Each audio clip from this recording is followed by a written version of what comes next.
Do you want to save money in your garden as we head into a new year? Let's face it, we could all stand to save a little bit of money whenever we can.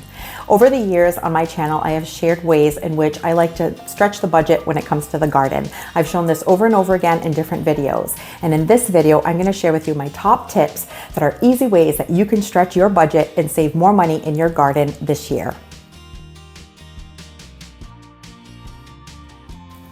Hi, it's Steph. Let's go ahead and get into the new year frugally fit, starting with number 1. Finding landscape materials online on sites such as Facebook Marketplace. We have done this most recently, specifically with hardscaping materials. Now, when you work in the garden, landscaping pertains to your trees, shrubs, and plants, and hardscaping pertains to things that you use to edge your borders where you have your plants, your walkways, your patios, and so forth. Hardscaping materials are really expensive, but a great way that we've found to save money on hardscape materials is by searching sites like Craigslist, OfferUp, and the best one that we've liked a lot lately is Facebook Marketplace. In fact, I think that everyone uses Facebook Marketplace these days. It is a great way to search for things when there are homeowners who are looking to do new renovation projects in their garden. They have to take apart what they currently have in place, and a lot of times it's pretty expensive to get that material hauled away. So homeowners will then post those materials on Facebook Marketplace for other people to come and pick up at a really discounted price, pretty much a fraction of what you would pay if you were buying these materials brand new. And in some cases, they even want to get rid of it for free because they just need this stuff gone. So if you haven't yet used Facebook Marketplace to pick up hardscaping materials, you should certainly look there first. We've had great luck with it. In fact, all of the new beds that we created in our backyard, starting with our Japanese maple garden and the new bed that we created behind our patio just this fall, came from all of the cobblestone came from Facebook Marketplace, Craigslist, and so forth. We saved a great amount of money doing it this way. And you can only find hardscape materials. You can also find landscaping materials. Facebook Marketplace is a great resource for things like plants, trees, shrubs. You can even buy garden decor such as benches, bird baths, and even planters. And I've even seen houseplants on Facebook Marketplace. So it's a great resource. If you haven't used it yet, I highly encourage you to do that. You can put in your area and do a search, and it will tell you within a certain distance where these things are located. One thing I will leave you with is that you certainly have to act quick because things move fast. So I hope that you'll try Facebook Marketplace the next time that you need landscaping or hardscaping materials. Number 2, reusing your potting soil. In the past, when I was a newer gardener, I thought that I had to replace all of the potting soil in my planters each season when I put new plants into the container. Whether it be planting up my containers for the summer or in the fall when I was doing a refresh, I kept buying potting soil, and this adds up quickly. Well, let me tell you, you do not have to replace your potting soil in your containers each time that you redo those containers. My recommendation is, what I've been doing is just to remove about a third of the soil in that container and freshen it up with some new soil that you can then amend with some slow release fertilizer and plant your plants into them. Every couple of years, you will start getting lots of roots in your containers, and at that point, it's probably a good idea to start from scratch and replace your soil, but you don't have to do it every season. I probably do it every other year or so, and that will save you a good amount of money on potting soil. Another way that I have found to save money on potting soil, specifically when you are filling up really large planters or containers, is to use filler material. Now, you don't want to use things that will break down, such as cardboard boxes and so forth. You want to use hard plastics. So basically anything that you would put into your recycle bin, such as juice bottles or water bottles, you can use those to fill the bottom of your planters that are really large to take up some volume. I've even found that recycled nursery containers, those cans that you bring home with your plants, what do you do with them afterwards? Well, they are a great candidate to take up space in your planters. You flip them upside down, put them at the bottom of the planters, fill them with soil, and now you're only using about half of the soil that you would have had you not put anything in there to take up some space. Now, this works best with things like annuals, because annuals don't need a ton of soil to work on root development because they're only going to be in your planter temporarily. But if you were going to plant something like an evergreen or something you wanted to leave in the container more permanently, then I would recommend using soil all the way down. But if you're just planting up annuals, fill it up with some of these recycled materials and save yourself some money on potting soil. Number 3, Dividing perennials. I know this might seem obvious to some of you, but if you are a newer gardener, you may not know that you can divide your perennials in a couple of different ways. Number one is if you go out shopping for plants, not all of us have a budget to buy 3 or 5 or 7 groups of the same plant. So what you can do is when you go shopping at a nursery or garden center, look for the container of the perennial you're interested in that has the largest plant. Some of them, an example is hosta. You can even look at the container and see that there are 2 or 3 division points so that when you bring that plant home right from the garden center or nursery, it is a candidate for division right off the bat. So that is a great way to get more plants out of just one and stretch your gardening budget. You can also look to divide plants in your own garden. Shopping your own garden is a wonderful way to stretch your budget. If you have a perennial that's been planted for 2 or 3 years and now it has gotten really large, dig up that plant, divide it, and now you have several. Sharing plants with other garden friends, another great way to stretch your gardening budget. Gardeners always have plants in need of dividing, and they're always more than happy to pass on plants to others. You can pass on those divisions. You can swap for other plants that you may not have in your garden. These are great ways to grow your garden on a budget.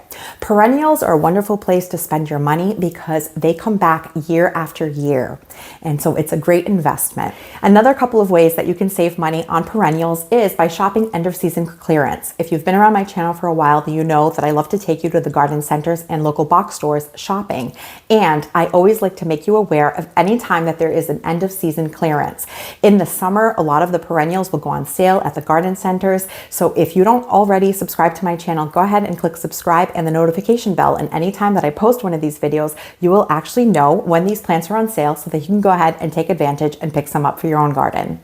I also like to go to roadside plant stands. In my town, there are a couple of plant stands that you can visit and get plants at a really discounted rate. And these are just plants that people will dig up from their garden and divide and sell them on a car or somewhere at the end of the road. Great way to get perennial plants on the cheap.